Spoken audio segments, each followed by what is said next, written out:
एक लंबे समय के बाद ईरान को कतर का साथ मिला है। कोई साथ नहीं हुआ। कतर ने खुलकर ईरान का कुछ इस तरह से साथ दिया कि मिडिल ईस्ट में अमेरिका का सबसे बड़ा जो बेस है वो कतर में है। जनरल नॉलेज को थोड़ा सा अपडेट कर लीजिए। मिडिल ईस्ट में सबसे बड़ा अमेरिका का जो बेस है वो कतर में है और कतर ने बयान जारी कर दिया कि हम नहीं चाहते कि हमारे देश की सरजमीन का इस्तेमाल करके किसी भी देश के ऊपर अटैक किया जाए या ऐसी हरकत की जाए जो हमारे लिए भविष्य में अच्छी ना हो। ईरान का नाम लिए बिना ईरान का खुल के कतर ने सपोर्ट कर दिया है। अमेरिका को जोरदार झटका लगा है। अब ये बात तो क्लियर हो गई है कि अभी कुछ दिन पहले जब ईरान के विदेश मंत्री कतर के अमीर से मिलने गए तो यही उसका रिजल्ट निकल के आया है कि कतर अब ईरान के तरफ झुकता हुआ नजर आया है, जो कि अपने में एक बड़ी अच्छी ही बात है। उधर मेरे दोस्तों जॉर्डन भी पहुंचे थे। हाँ, ईरान के विदेश मंत्री जॉर्डन भी पहुंचे थे और उन्होंने जॉर्डन के किंग से मुलाकात की। जॉर्डन के किंग ने ये कहा कि हम अपनी ज़मीन को और अपने एयर स्पेस को किसी दूसरे देश के लिए इस्तेमाल होने नहीं देंगे। यानी जॉर्डन भी एक तरह से ईरान के आगे नरम पड़ गया है। ईरान के विदेश मंत्री बेहतरीन काम कर रहे हैं, अल्लाह इन्हें कामयाब करे। दोस्तों, लगभग 9 से 10 साल बाद ईरान का कोई ऑफिशियल इजिप्ट उतरा है। इजिप्ट पहुंचे हैं ईरान के विदेश मंत्री। इसके बाद ईरान के विदेश मंत्री टर्की जाएंगे। उसके बाद 1-2 और अरब देश का दौरा करके वापस ईरान जाएंगे। यानी ईरान ने एक तरह से अरब देशों यानी अपने भाइयों के साथ मिलकर एक जाल बिन लिया है। हालांकि इस जाल पर न ईरान को भरोसा होगा न मुझे, लेकिन अगर कोई वर्बली भी ईरान के साथ खड़ा होता है यह अपने में एक अच्छी बात है। उधर मेरे दोस्तों ईरान ने क्लियर कह दिया है कि अगर गलती से भी इजराइल ने हम पर बड़ा हमला किया तो हमसे उम्मीद न करना कि हम हेजिटेट करेंगे, हम सीधा उससे बड़ा हमला करेंगे। और यूएन को संबोधित करते हुए ईरान ने कहा है कि मुन्ना जरा बीच में पड़ना, वरना ऐसा ना हो मामला बिगड़ जाए। उधर फ्रांस तो पहले से ही इजराइल से चिढ़ा हुआ है। फ्रांस और इजराइल के बीच जो है मौखिक जंग चल रही है, युद्ध चल रहा है। ऐसे में ईरान के विदेश मंत्री ने फ्रांस के विदेश मंत्री से बात की है। अब इस खबर की सबसे बड़ी खबर, इस वीडियो में सबसे बड़ा अपडेट आपको दे रहा हूं, इसीलिए कहता हूं वीडियो को पूरा देखा करिए। न्यूक्लियर टॉक जो अमेरिका से ईरान कर रहा था, ईरान ने न्यूक्लियर टॉक अमेरिका से बंद कर दी है। यानी अब अमेरिका को और किसी भी देश को ईरान अपने परमाणु प्लान की जानकारी ही नहीं दे रहा है। उधर आईआरजीसी का भी बड़ा बयान आ गया। आईआरजीसी ने कह दिया हम जरा भी हेजिटेट नहीं करेंगे अपने जो साथी हैं, जो लड़ाकू हैं अलग अलग इलाकों में, उनको सपोर्ट करने से। हम उनको सपोर्ट करते रहेंगे। वहीं ईरान एक कदम आगे चल रहा है माशाअल्लाह।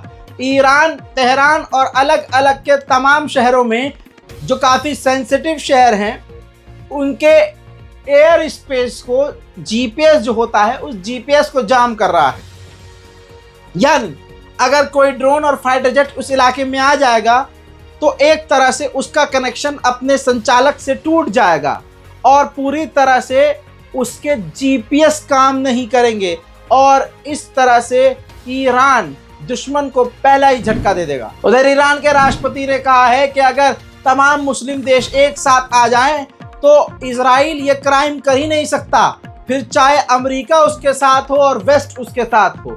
बात दोस्तों बिल्कुल सही है। उधर ईरान के एटॉमिक एजेंसी के हेड ने कहा है कि हमें यकीन है कि इजराइल हमारे न्यूक्लियर साइट पर हमला नहीं करेगा। ईरान एक कदम आगे ही चल रहा है।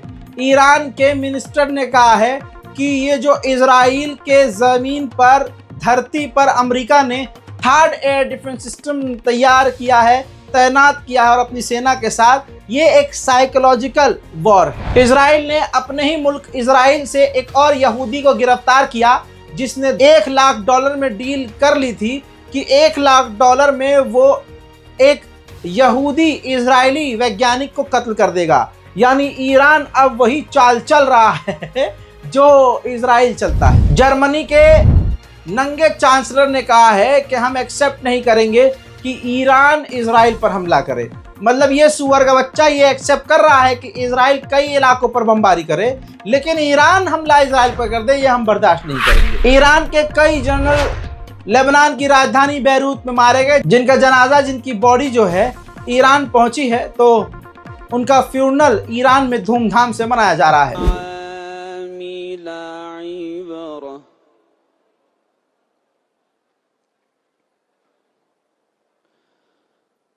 नुस्कीकुम मिम्मा फी बुतूनिही मिन बैनि फरथिन व दम।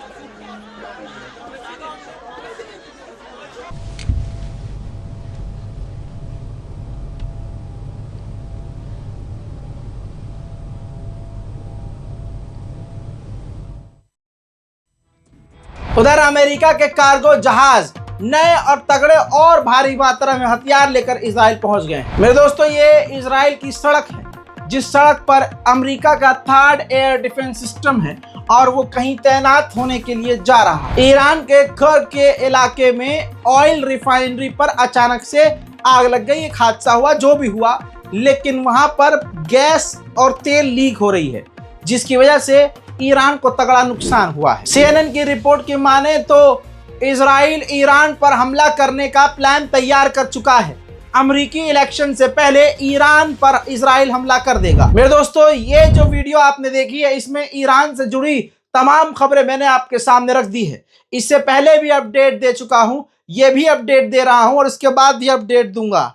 मैं जहां हूं, जिस हालत में भी हूं, जहां भी हूंगा, आपको इंशाल्लाह अपडेट देता रहूंगा। हमारा काम पसंद आए तो दुआ में हमको याद रखिए, और आपसे चाहिए कुछ नहीं, बस इतना कि लाल बटन यानी जो सब्सक्राइब बटन है उस पर क्लिक कीजिए और हमारे चैनल को सब्सक्राइब कर लीजिए।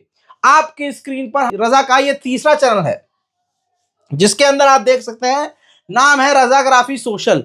इस पर मैं कुछ अपने मन की बात, कुछ और सोशल से रिलेटेड बातें और कुछ ऐसी बातें जो हमारे मुस्लिम कौम और मुस्लिम समाज के लिए जरूरी है, और वो भी चैनल आपको बहुत ज्यादा फायदा पहुंचाएगा और उस चैनल के जरिए डायरेक्ट आप मुझसे बात कर सकते हैं। लिहाजा हमारे रजाग्राफी सोशल तीसरे चैनल को सब्सक्राइब जरूर करें। जय हिंद।